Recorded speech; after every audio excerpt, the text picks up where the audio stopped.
Hola, bienvenidos a un nuevo video para mi canal. En esta ocasión traigo un nuevo video de endocrinología hablando sobre retinopatía diabética. Para este tema hay que conocer un poco sobre las generalidades, hablando sobre qué es esta retinopatía, algunos datos epidemiológicos, así como también factores de riesgo muy importantes.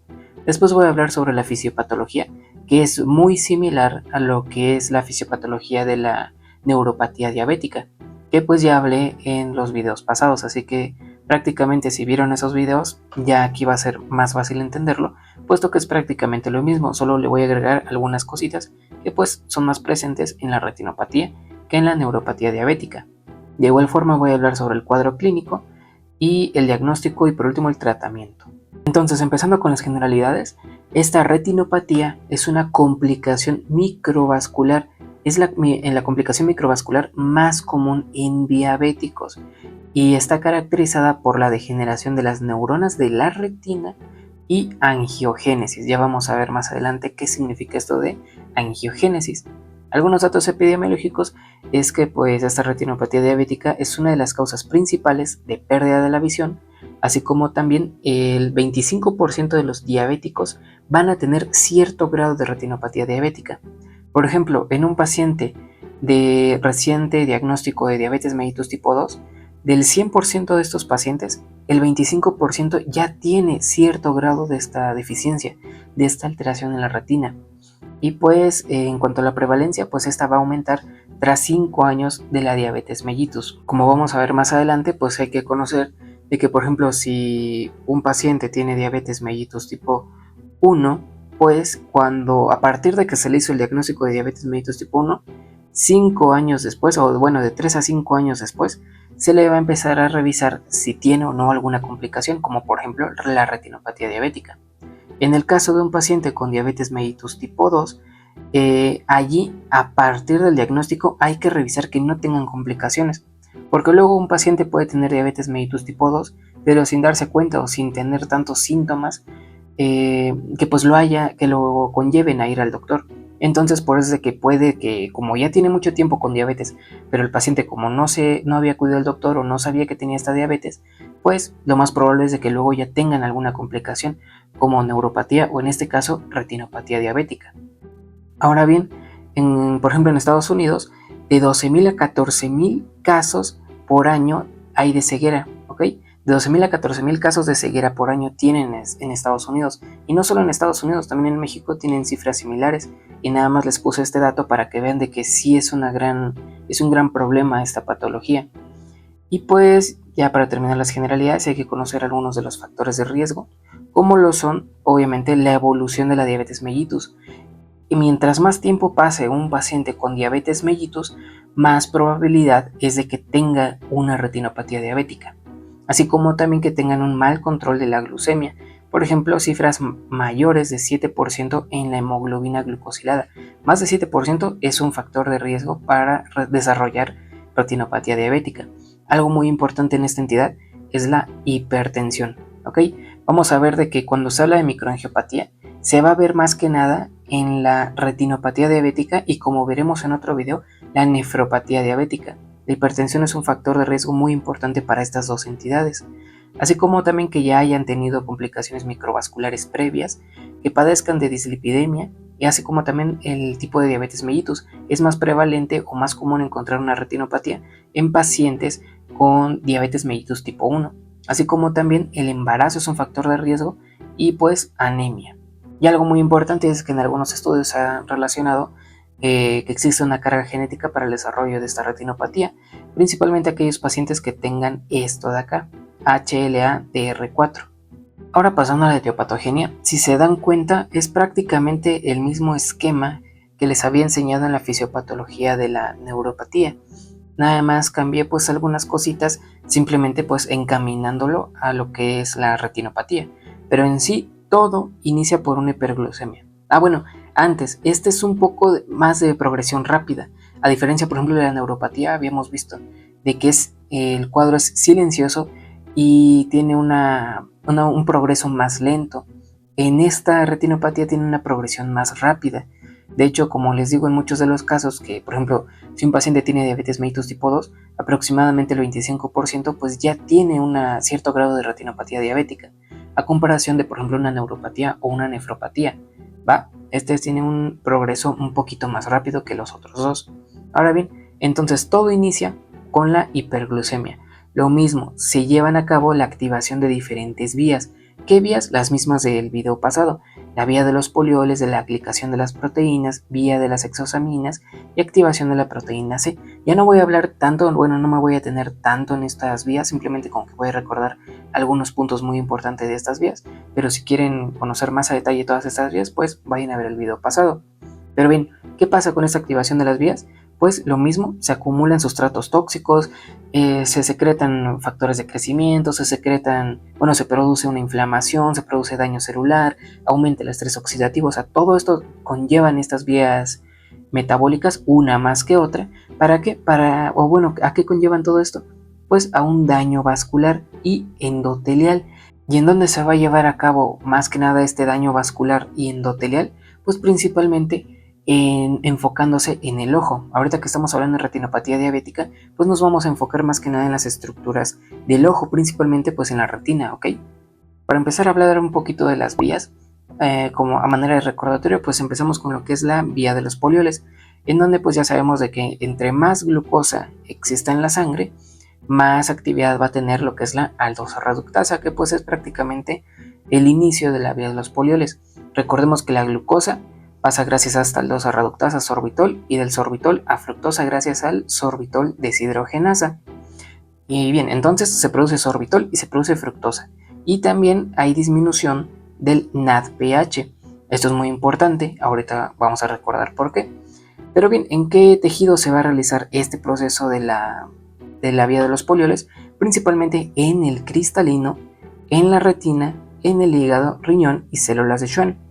Si nos enfocamos más a estructuras de la retina, pues ¿qué estructuras se van a ver afectadas? Pues las arteriolas, vénulas y capilares que se pueden llegar a encontrar en la retina, generando lo que es la microangiopatía. O sea, todo el problema que genere esto de la vía de los polioles se va a ver reflejada a la hora de hablar de la retina. Bien, ahora entonces, ¿qué produce esta vía de los polioles? Pues recordemos de que aumenta la osmolaridad, generando un edema intracelular. ¿Por qué aumenta la osmolaridad? Porque tanto el sorbitol como la fructosa tienen un poder osmótico. Entonces, si aquí en el interior de la célula están aumentando, ¿qué es lo que va a producir? Que aumente la osmolaridad. ¿Y la célula cómo va a tratar de regular esto? Pues introduciendo más agua al interior de las células. Por eso es de que se llega llega a existir un edema intracelular, generando más daño celular. ¿A qué células? A las células de la retina. Ahora bien, ¿qué pasa con la disminución del NADPH?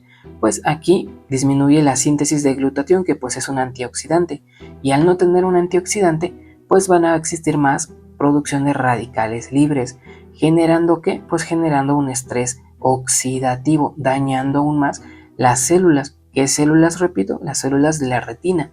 Ahora bien, también existe disminución del óxido nítrico, que es un potente vasodilatador. ¿Y qué es lo que genera también, o qué es lo que llega a propiciar por diferentes vías? Pues la microangiopatía, ¿ok? Eso es prácticamente lo que es la vía de los polioles. Ahora pasando a la glicación de proteínas, que también es muy importante, pues recordemos que este es el proceso de glicosilación no enzimática. Prácticamente es cuando juntamos glucosa más el grupo amino de diferentes estructuras, como por ejemplo proteínas, lípidos o ácidos nucleicos. Entonces, el grupo aldehído de la glucosa se va a unir a un grupo amino, ya sea de proteínas, de lípidos o de ácidos nucleicos. Se empiezan a juntar y forman lo que es la base de Schiff, que pues es una reacción una unión inestable. Después, conforme pasa el tiempo, se llegan a juntar más y producen lo que se le conoce como productos de Amadori, donde pues ya es una unión más estable, pero también sigue siendo reversible, al igual que la base de Schiff. ¿Y qué ejemplo tenemos aquí? La hemoglobina glucosilada. Ya después de que pasa más tiempo, pues se llegan a generar productos finales de glicación avanzada. Y todo este proceso, ¿en qué estructura se llegan a dar? Miren, en colágeno, paredes vasculares células endoteliales, así como también células inmunes y fibroblastos. Las que más nos interesan aquí son paredes vasculares y células endoteliales. ¿Por qué? Porque la retina pues tiene vasos, tiene venas, tiene arterias. Entonces, si estas venas, estas arterias empiezan a tener problemas con esta vía, con esta glicación de proteínas, pues se va a ver reflejado en alteraciones de la retina, en alteraciones de la visión, como vamos a ver más adelante. Entonces, como ya sabemos, esta glicación de proteínas se unen a sus receptores, a los RAGE. ¿Estos qué van a activar? Activan la PKC, producen más especies reactivas de oxígeno, citoquinas proinflamatorias. Entonces, en general, al aumentar mucho los productos finales de la glicación avanzada, porque existe una hiperglucemia que va a producir un estrés oxidativo crónico e inflamación. ¿Y qué más vamos a tener? Recordemos que pues estas son proteínas unidas a glucosa. Por lo general, pues sí se están llegando a hacer en pacientes normales, por eso es de que tenemos la hemoglobina glucosilada. Pero en los pacientes que tienen mucha glucosa, que tienen hiperglucemia, pues obviamente estos productos finales de glicación avanzada van a estar en exceso. Y esto pues es un problema, puesto que pues se llega a formar todo esto. Activación de la PKC, ROS, citoquinas proinflamatorias, generando el estrés oxidativo crónico y la inflamación. ¿En qué partes o en qué estructuras? Principalmente ahorita enfocándonos en retinopatía diabética, en las paredes vasculares y en las células endoteliales. Entonces, ¿qué más vamos a tener? También una alteración en la función de las proteínas, principalmente en el colágeno y en sistema nervioso, ¿ok? Esto principalmente en el colágeno y en el sistema nervioso. Y a nivel de vasos, ¿qué vamos a tener? Que aumenta en la rigidez de los vasos. Vamos a tener de que gracias a esta vía de la glicación de proteínas, como vamos a tener muchas proteínas unidas a glucosa, estas también llegan a alterar de forma estructural ciertos órganos, como por ejemplo los vasos. ¿Esto qué va a generar? Rigidez de los vasos, ¿va? Y generando pues hipertensión y arteriosclerosis, que pues son parte de lo que es la microangiopatía. Así como también pues vamos a tener alteración en la proliferación celular y diferenciación, así como también apoptosis. Ahora, en cuanto a la vía de las exosaminas, ¿qué es lo que más nos importa? Pues recordar de que esta vía inicia con la entrada de la glucosa a las células.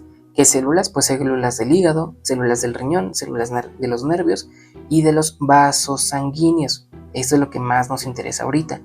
Entonces, al final de esta vía, ¿qué es lo que teníamos? Pues teníamos la formación de N-acetilglucosamina, que pues aquí lo podemos ver en esta vía. Y este N-acetilglucosamina, ¿qué es lo que genera? Pues va a lo que es el núcleo y prácticamente sirve tiene funciones en la expresión genética y síntesis de varios factores. Factores para la inflamación, factores de crecimiento, todos estos factores tienen que ver con la vía de las exosaminas, produciendo una inflamación crónica. ¿Inflamación crónica de dónde?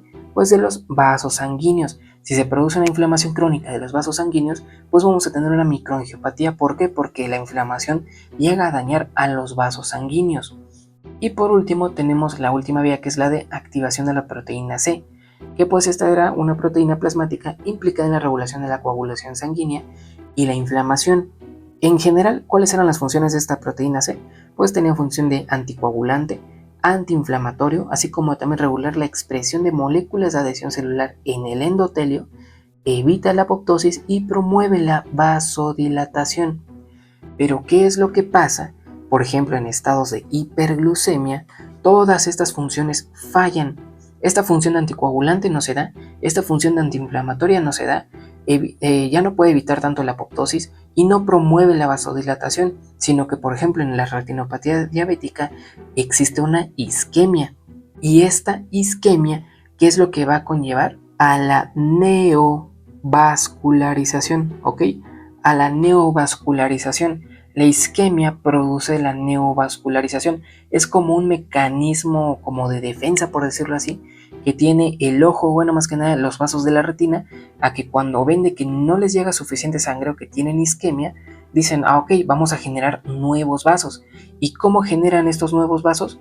Pues simplemente secretando o sintetizando por diferentes vías factores de crecimiento celular o factores de crecimiento endotelial. ¿Okay? Que pues también tienen que ver con la vía de las exosaminas. Eso es básicamente la fisiopatología o bueno, los puntos más importantes a destacar en la retinopatía diabética. Entonces, en general, todas estas vías van a conllevar, como recordemos, a la microangiopatía. ¿Qué vamos a tener en la microangiopatía? Pues adhesión plaquetaria, fibrinólisis defectuosa, adelgazamiento de la membrana capilar, esto pues por el daño celular que llega a existir por el estrés oxidativo, por factores de necrosis tumoral que son secretados, factores de inflamación, etc. Así como también una mala perfusión retiniana, llegando hasta lo que es una isquemia retiniana y generando factores de crecimiento endotelial que generan la neovascularización, formación de nuevos vasos en respuesta a la isquemia retiniana. Así como también pues algunos vasos como pierden pues su estructura, como pierden esta estructura como de barrera para que no salga el líquido, como se empiezan a romper, pues empiezan a salir líquidos. Esto se le denomina como aumento de la permeabilidad vascular, pudiendo generar un edema, que ya más adelante lo vamos a ver y vamos a hablar un poquito más de esta. Y por último, como hay daño en estos vasos, como están débiles, pues se pueden romper y generar hemorragia. Y también existe algo que aquí les puse, que es la teoría de daño neuronal, puesto que, gracias a la microangiopatía van a existir los síntomas más comunes de la retinopatía diabética, que pues son las alteraciones visuales, visión borrosa, alteración de la visión de colores, alteración en la visión nocturna, todas estas funciones de la visión se van a ver alteradas gracias a la microangiopatía que existe aquí en la retinopatía diabética. Pero también en nuevos estudios dicen que existe una teoría de daño neuronal. ¿Qué trata la teoría del daño neuronal? Pues bien, se dieron cuenta que habían pacientes que, por ejemplo, tenían estos síntomas visuales, pero que a la hora de realizarles, por ejemplo, exámenes como por ejemplo una tomografía o una fluoroscopía óptica, todos estos exámenes, se dieron cuenta que a nivel retiniano no hay problema, no existe la microangiopatía. Entonces se dieron cuenta que también gracias a la hiperglucemia, recordemos que se llega a existir un daño neuronal, como lo veíamos en la neuropatía. Entonces la teoría del daño neuronal dice que básicamente hay pacientes que presentan mucho antes daño en la visión, pero más que nada por un daño neuronal, daño en el nervio óptico, antes de que aparezca la misma microangiopatía y que genere daño en la retina. Espero que se haya quedado claro un poquito esta la teoría del daño neuronal, pero pues lo más común es de que los pacientes pues tengan la microangiopatía, ¿ok?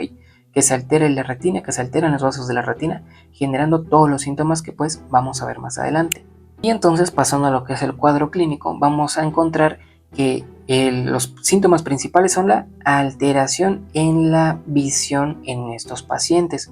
Ya les decía que al inicio no hay síntomas, pero ya cuando empiezan existe una progresión rápida, ¿ok? Como que el paciente pues está normal, pero de repente de unos días para otro ya empieza una progresión rápida de esta retinopatía y empiezan los síntomas. ¿Qué síntomas vamos a tener? Visión borrosa, alteración de los campos visuales, mala percepción de colores, visión nocturna deficiente. Ahora bien, entonces, ¿qué es lo que causa todos estos síntomas? Principalmente que exista una hemorragia a nivel retiniano, que exista neovascularización, o sea, formación de nuevos vasos a nivel de la retina, o así como también edema. Y por ejemplo, hay algo muy importante que se me pasaba a mencionarles en la fisiopatología, de que cuando los vasos sanguíneos se lesionan, cuando se rompen, existe lo que es pues como que existe fibrosis. ¿Por qué? Viene siendo como la cicatriz de los vasos sanguíneos, ¿ok? O sea, si los vasos sanguíneos se rompen, pues las células lo reparan, pero generando fibrosis y queda prácticamente un tejido fibrótico aquí alrededor de los vasos. Y este tejido fibrótico luego puede desplazar los vasos que ya estaban ahí o los nuevos vasos que se generaron, generando un desprendimiento de la retina, ¿ok? Entonces hagan de cuenta como que si este tejido fibroso jala o mueve los demás vasos, pudiendo generar lo que es desprendimiento de la retina. Entonces, por ejemplo, ¿en qué pacientes vamos a tener todos estos síntomas que les decía? Pues en pacientes que pueden llegar a tener ya edema, neovascularización, hemorragia o hasta desprendimiento de la retina, ¿ok? Y pues simplemente pues es eso. Este es el cuadro clínico principalmente que tenemos de la retinopatía diabética. Y ahora pasando al diagnóstico, pues primero vamos a empezar con el interrogatorio. ¿Para qué? Pues para indagar cómo se cuida la diabetes o cómo es la evolución de la diabetes que tiene el paciente. Para empezar, pues preguntar sobre el tiempo de evolución, cuántos años o cuánto tiempo tiene de evolución o cuánto tiempo tiene que le diagnosticaron diabetes mellitus, así como también el control glucémico. Ya vimos que un factor de riesgo es de que los pacientes tengan una hemoglobina glucosilada mayor del 7%, así como también si han tenido otras complicaciones, comorbilidades o cirugías oftálmicas previas. De igual forma, en cuanto al examen físico, pues siempre va a ser cefalocaudal, pero ahorita pues enfocándonos más que nada al ojo, pues después de realizar signos, de explorar signos vitales y la somatometría, vamos a evaluar principalmente el nervio óptico, ¿ok? El segundo par craneal.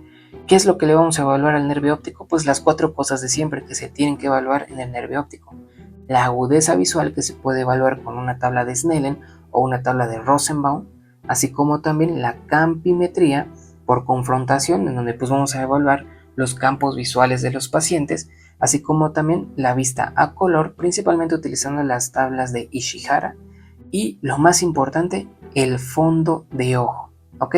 Ahorita más adelante vamos a ver cómo es un fondo de ojo y cómo lo podremos encontrar en la retinopatía diabética. ¿Cómo vamos a explorar el fondo de ojo? Pues utilizando fármacos que nos den una midriasis, o sea que la pupila se dilate. ¿Esto para qué? Para poder visualizar de mejor forma la retina, verla completamente. Y normalmente se utiliza un fármaco llamado tropicamida fenilefrina. Normalmente se utiliza una gota y se espera aproximadamente 15 minutos a que haga el efecto, a que haga la midriasis, y ahora sí poder evaluar el fondo de ojo.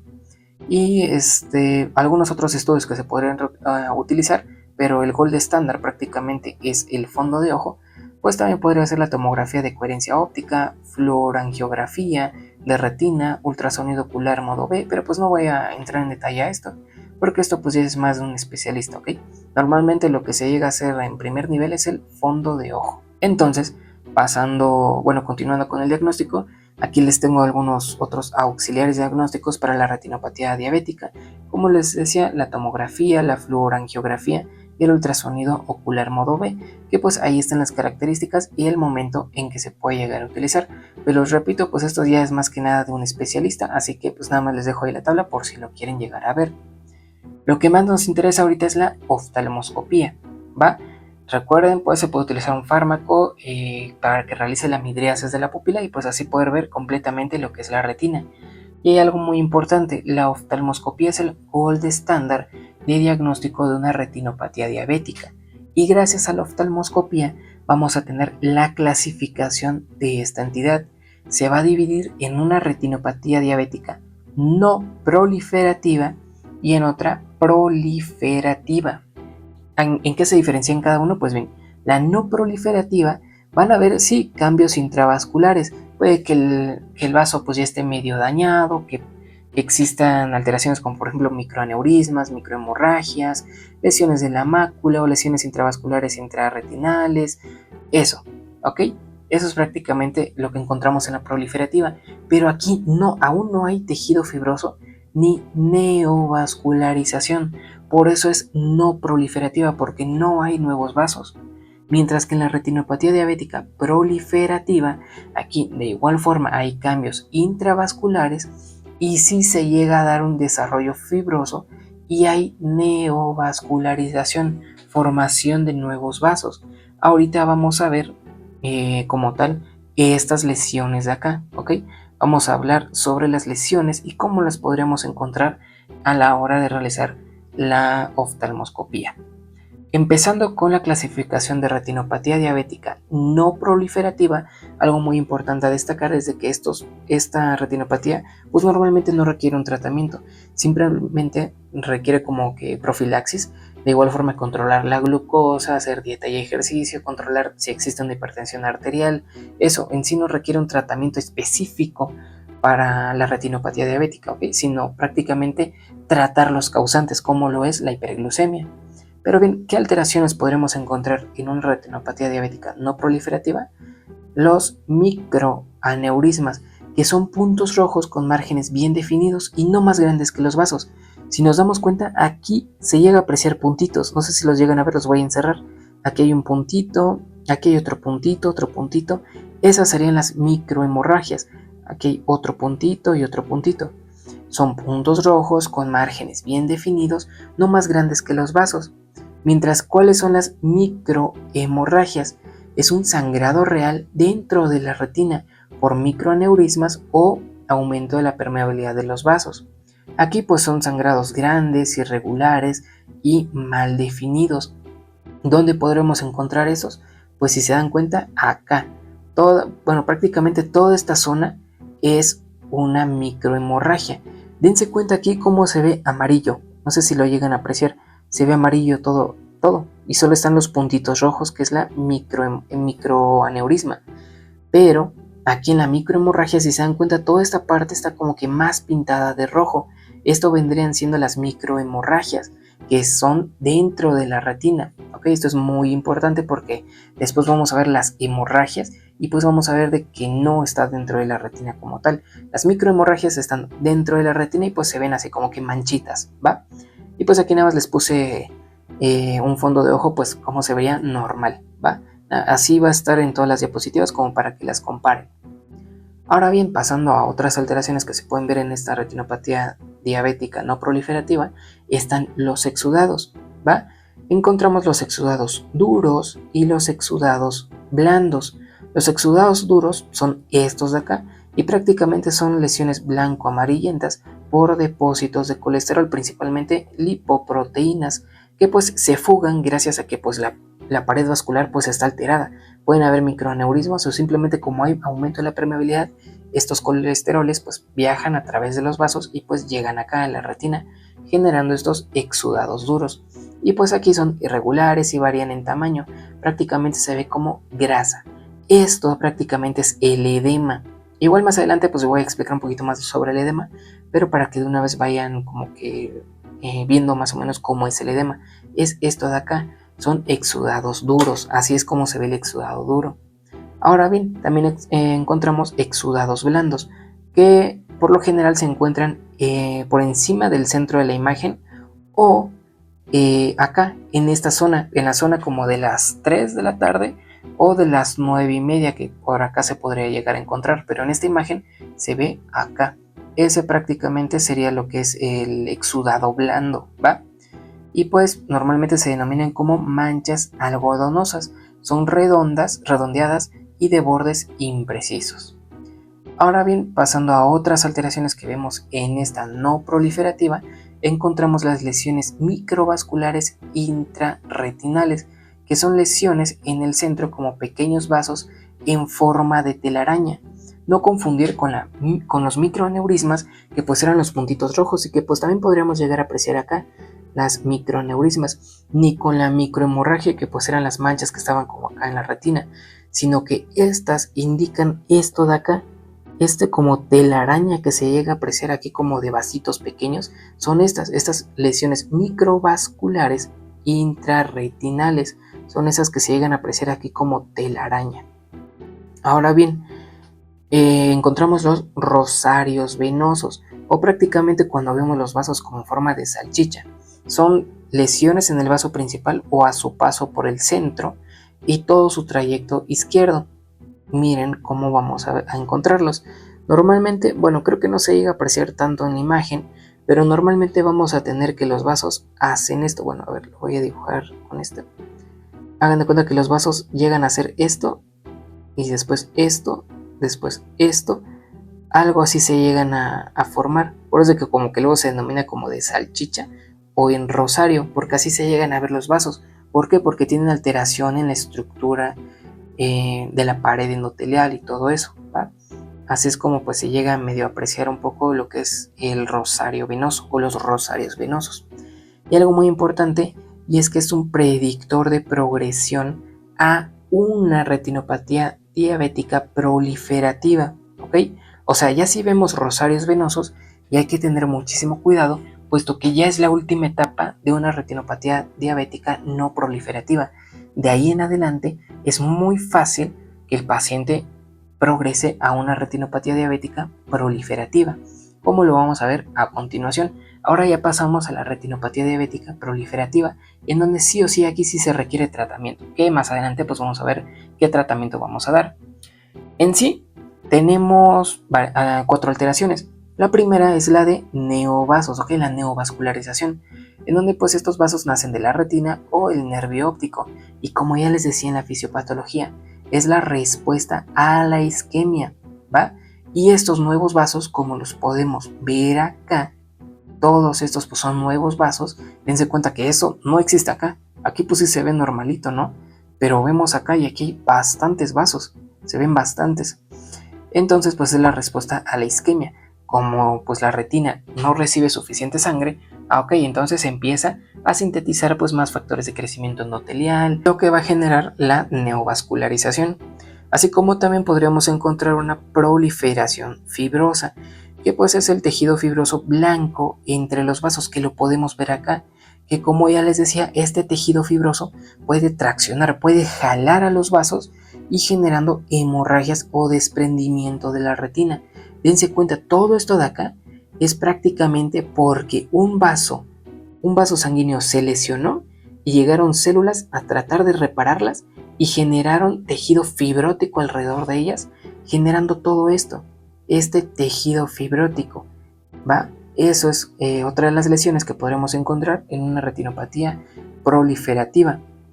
Bueno, y entonces este tejido fibroso, hagan de cuenta que como es fibroso, luego jala a otros vasos, jala a vasos que están aquí cerquita, los jala y que puede generar hemorragia o directamente desprendimiento de la retina.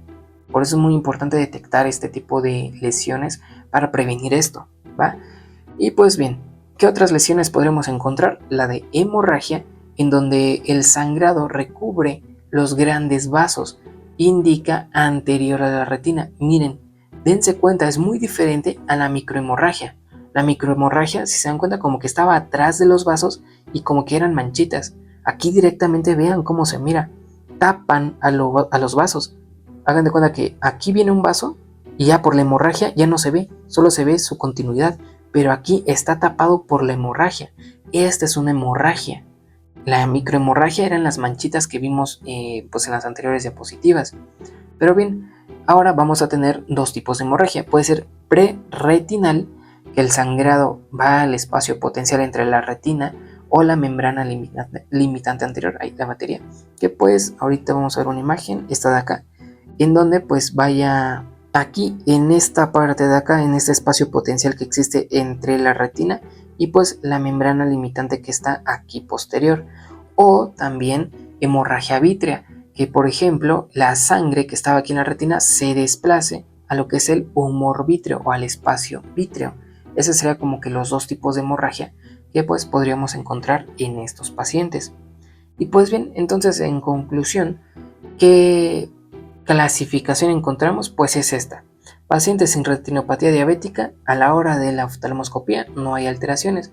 Pacientes con una retinopatía diabética no proliferativa pero leve, vamos a ver solo microaneurismas, solo esos puntitos rojos. En una moderada pero igual no proliferativa, vamos a ver más microaneurismas pero menos que los hallazgos de la grave. ¿Cuál es la grave? Pues algunos de los siguientes: 20 o más hemorragias intrarretinianas, en sí pues serían microhemorragias acá, ¿ok? Microhemorragias. Así como también pues los otros signos que están acá, que pues tampoco voy a profundizar tanto en esa clasificación. Pero bien, ahora en cuanto a la retinopatía diabética proliferativa, pues en sí podremos encontrar neovasos, ¿ok? Los neovasos sí son prácticamente un indicador de una retinopatía diabética proliferativa. Eso tómenlo en cuenta. Y por último, pues edema. El edema ya les había dicho que era una de las lesiones que se podría presentar en la retinopatía diabética no proliferativa, pero como exudado duro. Pero hay algo muy importante con el edema, y es que el edema en sí puede aparecer en cualquier fase de la retinopatía diabética. Tanto en la no proliferativa como en la proliferativa podría aparecer. Yo se las puse en la no proliferativa porque pues es una lesión como que no tan como, por decirlo así, grave, como por ejemplo los neovasos que pues ya estábamos viendo acá, como estos de acá, o directamente la hemorragia. Entonces les puse ahí como que la no proliferativa, pero en sí recuerden que el edema o estos exudados duros se pueden presentar en cualquier etapa de la retinopatía diabética. Y en sí pues es la presencia del fluido intrarretinal y el espesor que envuelve a la mácula, y es la causa número 1 de una disminución de la agudeza visual. Y bien, ya por último, para terminar con el diagnóstico, pues aquí les dejo un esquema. Estos otros 2 esquemas pues es más que nada ya de especialidad, ¿ok? No voy a profundizar tanto en estos, sino que me voy a ir más que nada al primer nivel de atención, que pues es lo que le correspondería pues a un médico de primer contacto, en donde pues el médico familiar, o bueno, el médico en sí, realiza la historia clínica completa, establece tratamiento integral, o bueno, cómo es que se trata la diabetes mellitus, y pues, en fin, vamos a ver, vamos a realizar la oftalmoscopía. En algunas referencias mencionaba que o se podía hacer la oftalmoscopía o la oftalmoscopía con una cámara no midriática, pero pues esto no es tan común que se tenga, por ejemplo, un médico de primer contacto, sino que es más común en un oftalmólogo. Así que por lo general normalmente se utiliza el oftalmoscopio para realizar el fondo de ojo. Y pues ya de aquí vamos a ver, ¿fue posible establecer la condición de la retina? Si sí fue posible, pues vamos a ver, ¿tiene retinopatía diabética? O sea, vamos a ver si tiene alguna de las lesiones que ya vimos. Lo de las venas como en salchicha, por ejemplo, la microhemorragia, la microaneurisma, la hemorragia, neovasos. O sea, si tiene alguna de estas lesiones, entonces vamos a clasificarlo. Si es una retinopatía no proliferativa leve, moderada, grave, como en la tablita que les puse anteriormente, la proliferativa, o si tiene edema macular, etcétera, ¿ok? Por eso es que el edema macular como tal no entra en la no proliferativa. ¿Por qué? Porque el edema macular puede estar en cualquier estadio de la retinopatía diabética, por eso es que luego se separa. Y pues ya, si vemos de que sí tiene retinopatía diabética, lo enviamos a oftalmoscopía, ¿ok? Normalmente el oftalmólogo pues va a revisar bien al paciente con más a detalle y para darle un adecuado tratamiento. ¿Y cuál normalmente serían los tratamientos que se podrían llegar a dar? Aquí pues les dejo una tablita, dependiendo la lesión que existe, pues el tratamiento que se puede llegar a dar. Pero pues aquí les puse prácticamente lo más importante, en donde en sí el objetivo del tratamiento pues es mejorar la visión, preservarla y reducir el progreso de la misma. Número 1, control de la glucosa, control glucémico. Buscar una hemoglobina glucosilada menor del 7%. Así como también controlar la hipertensión arterial. Estos dos pues con fármacos, o en el caso de la glucosa pues con insulina, dependiendo pues el tipo de diabetes y todo eso. También encontramos una terapia angiogénica en donde podremos utilizar drogas antifactor de crecimiento endotelial vascular. Si damos medicamentos en contra de este factor de crecimiento endotelial vascular, ¿qué nos va a conllevar? A que disminuya la neovascularización. Por eso es que se dan este tipo de medicamentos. Otro tipo de medicamentos pues son esteroides intravítreos que pues ayudan a reducir la inflamación y el edema. También se podrían llegar a utilizar AINES gracias a sus efectos analgésicos, antipiréticos y antiinflamatorios. Y bueno, esto normalmente pues como les digo lo da el oftalmólogo, bueno, da el seguimiento el oftalmólogo. Pero también el gold estándar en el tratamiento, principalmente en pacientes que tienen un edema retiniano o una retinopatía diabética proliferativa, es la panfotocoagulación láser. Normalmente se da entre 1000 y 3000 impactos en 3 sesiones diferentes. Ahora bien, esta hay que tener mucho cuidado porque nada más está indicada cuando hay pacientes con edema o con retinopatía diabética proliferativa, que ya tengan neovascularización, hemorragia y todo eso. ¿Por qué? Porque también tiene sus complicaciones, como por ejemplo afecta la visión periférica y la nocturna, o sea, vamos a tener afectación en los campos visuales. Y por último podremos realizar también una cirugía vitroretinal, principalmente en pacientes que tienen una hemorragia persistente o desprendimiento de la retina. Por último, en cuanto a la prevención, pues principalmente el control estricto de la glucemia es el punto número 1. De igual forma, controlar la presión arterial, realizar dieta y ejercicio regular, así como también, por ejemplo, se recomienda la oftalmoscopía antes, durante y después de un embarazo, ¿ok? Porque recordemos que el embarazo es un factor de riesgo que predispone a retinopatía diabética. Por eso es de que cuando se planea un embarazo hay que evaluar con oftalmoscopía antes la retina, durante y después de este mismo, así como también una oftalmoscopia al momento del diagnóstico en pacientes con diabetes mellitus tipo 2 y sí, de 3 a 5 años después en personas con diabetes mellitus tipo 1. Y pues aquí les dejo todas las referencias que utilicé para este video. Si les gustó, denle like, suscríbanse para nuevos videos en mi canal. Gracias.